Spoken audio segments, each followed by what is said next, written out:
이스라엘 백성들이 출애굽할 때 그들을 따라 여러 다른 인종들이 애굽에서 나왔습니다. 그들은 하나님이 애굽에서 행하신 기적을 보고 대단하다고 생각했던 것 같고, 이스라엘 백성들이 많은 금은 폐물을 가지고 떠나니까 따라가면 뭔가 좋은 일이 있을 것 같아서 나온 사람들이었습니다. 그들은 애굽에서 나온 후 홍해가 갈라지는 기적을 체험했습니다. 만나가 하늘에서 떨어지고 반석에서 생수가 터지는 기적도 체험했습니다. 그러나 이스라엘 백성들이 광야에서 머물며 생활하자 생각이 달라졌습니다. 광야에서 고생하며 살려고 애굽에서 나온 것이 아니었기 때문이었습니다. 성경은 그들의 모습을 이렇게 전하고 있습니다. 그들 중에 섞여 사는 다른 인종들이 탐욕을 품음에, 탐욕은 바닥 없는 항아리 같아서 그 무엇으로도 만족하지 못합니다.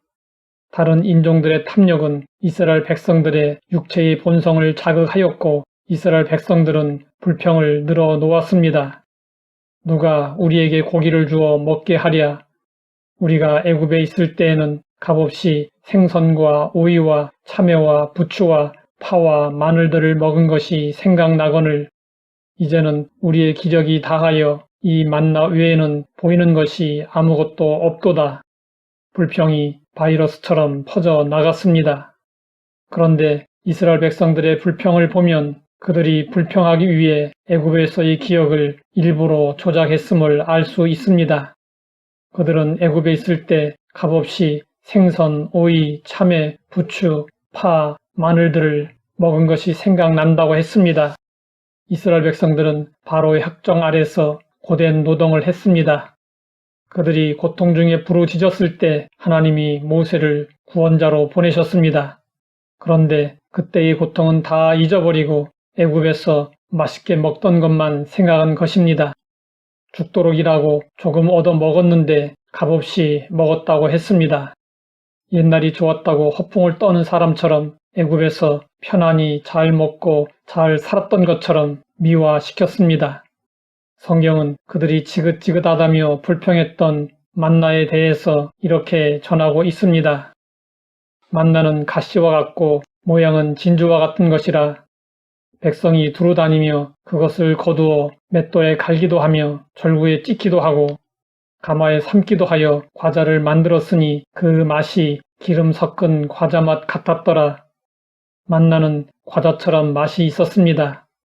생존을 위해 억지로 먹어야 했던 맛없는 음식이 아니었습니다. 그런데도 그들은 만나에 대해 불평했습니다. 이것은 왜곡된 애굽의 기억이 만들어낸 만나에 대한 과소평가였습니다.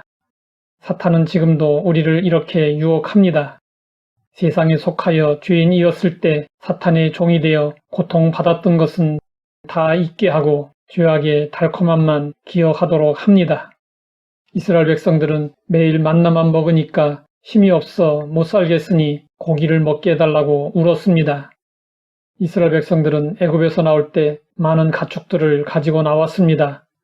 그 가축으로 하나님께 제사를 드렸고 고기를 먹을 수 있었습니다. 그런데 왜 고기 타령을 한 것일까요? 새로운 고기를 먹게 해달라는 것이었습니다. 오늘날도 예수 그리스도의 십자가의 복음만으로 만족하지 못하고 끊임없이 새로운 교훈을 찾아 헤매는 자들이 얼마나 많습니까? 이스라엘 백성들의 불평을 들으신 하나님은 한 달 동안 실컷 고기를 먹게 해 주셨습니다.